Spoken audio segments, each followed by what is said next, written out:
নমস্কাৰ সকলোকে শুভ বুলি জনালোঁ। এইটো আছিল বহুদিনৰ ভিডিঅ', কিন্তু মই আজিহে এডিট কৰিছিলোঁ। ছোৱালীলৈ খাদ্য প্ৰস্তুত কৰোঁতে মই অলপ ভিডিঅ' কৰি থৈছিলোঁ, আপোনালোককো দেখাম বুলি ভাবিলোঁ।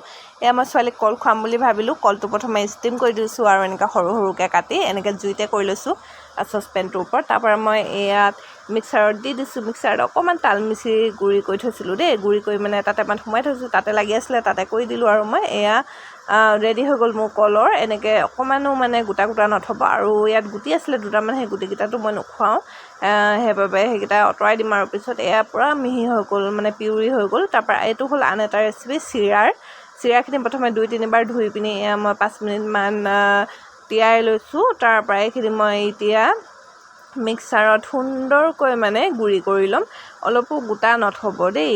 এয়া মই মিক্সাৰটো ৰেডি কৰি লৈছোঁ আৰু ওচৰতে। তাৰপৰা এয়া মই মিক্সাৰত দি পিনি গুড়ি কৰি ল'লোঁ। অলপ গোটা থাকিলেই মোৰ দেই, মই পিছত সেইটো কিবা কৰিম আৰু বাৰু। তাৰপৰা এয়া মই অকণমান তাল মিচিৰি দি দিছোঁ চিৰাৰ লগতে। ইয়াত গাখীৰো এড কৰিব পাৰে দেই, এইবোৰ ফৰ্মুলা মিল্ক এড কৰিব পাৰে, মাকৰ গাখীৰো এড কৰিব পাৰে বা পানীও এড কৰিব পাৰে, এইটো নিজৰ ওপৰত কথা। মইতো পানীয়ে দিছোঁ আৰু। তাৰপৰা মই চাকনিয়ে অকণমান চেকি ল'লোঁ, মানে মোৰ অকণমান গোটা গোটা থাকি গ'ল যে, একা পিউৰি কৰি ল'লোঁ। এয়া মোৰ ৰেডি হৈ গ'ল ছোৱালীৰ কাৰণে। কেনেকুৱা লাগিলে ভিডিঅ'টো চাই? ধন্যবাদ।